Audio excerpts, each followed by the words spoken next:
Wisdom Saha. আমি বৃষ্টি। আজ আমি তোমাদের একটি কবিতা শোনাবো।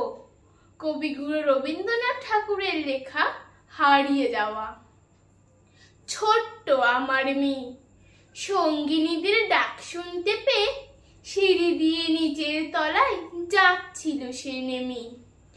অন্ধকারে ভয় ভয় থিমে থিমে হাতে ছিল প্রদীপ খানি, আঁচল দিয়ে আড়াল করে চলেছিল সাবধানে।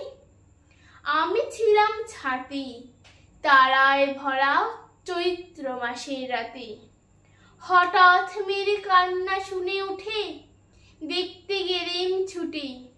সিঁড়ির মধ্যে যেতে যেতে প্রদীপ টানার নিভে গেছে বাতাসেতে। সুধাই তারি, কি হয়েছে বামি? সে কেঁদে কয় নিচ থেকে, হারিয়ে গেছি আমি তারায় ভরা চৈত্র মাসের রাতে। ফিরে গিয়ে ছাতে মনে হলো আকাশ পানে চেয়ে আমার বামির মতোই যেন অমনিকে এক মেয়ে। নীলাম্বরের আঁচলখানি ঘিরে দীপশিখাটি বাঁচিয়ে একা চলছে ধীরে ধীরে। নিপ্ত যদি আলো যদি হঠাৎ যেত থামি, আকাশ ভরে উঠত কেঁদে, হারিয়ে গেছি আমি।